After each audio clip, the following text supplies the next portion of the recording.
Salam hörmətli izləyicilər, 1920-ci ilin mart ayında Vladimir İliç Lenin Qafqaz komandanlığının deməli rəhbərinə telegram vuraraq bildirdi ki, 5 gün müddətində Bakı şəhəri və onun ətrafında olan neft mədənləri mütləq alınmalıdır. Bu bizim üçün çox önəmlidir deyərək deməli teleqramda yazılmışdı. Bu o dövrə təsadüf eləyirdi ki, həm ermənilər deməli Qarabağda üsyana başlatmışdılar və eyni zamanda Azərbaycanda yerli bolşeviklər hakimiyyəti ələ almağa çalışırdılar. Ona görə də Azərbaycan Demokratik Respublikasının 30 minlik ordusunun yarıdan çoxu Qarabağa ermənilərlə döyüşə gedir və burada deməli ordu zəifləyir. Ona görə də hakimiyyəti əldə saxlamaq çox çətin olur.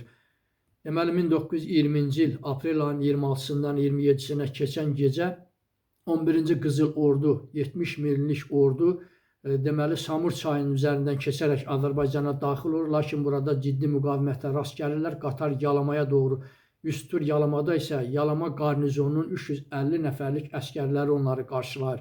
Onlara çox ciddi müqavimət göstərirlər və çoxlu sayda Rus ordusunun əskərlərini məhv edirlər.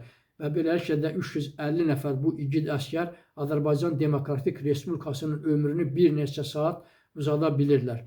Lakin onlar 70 minlik orduya qarşı yalnız 2 saat müqavimət göstərərək sonda 350 nəfərin hamısı həlak olur.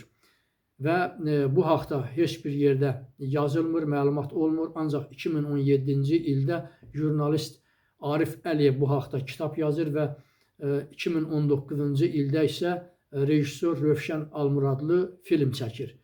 Allah hamısına rəhmət eləsin, yerləri behişt cənnətli olsun. Kanalıma abunə olmağı unutmayın. Sağ olun.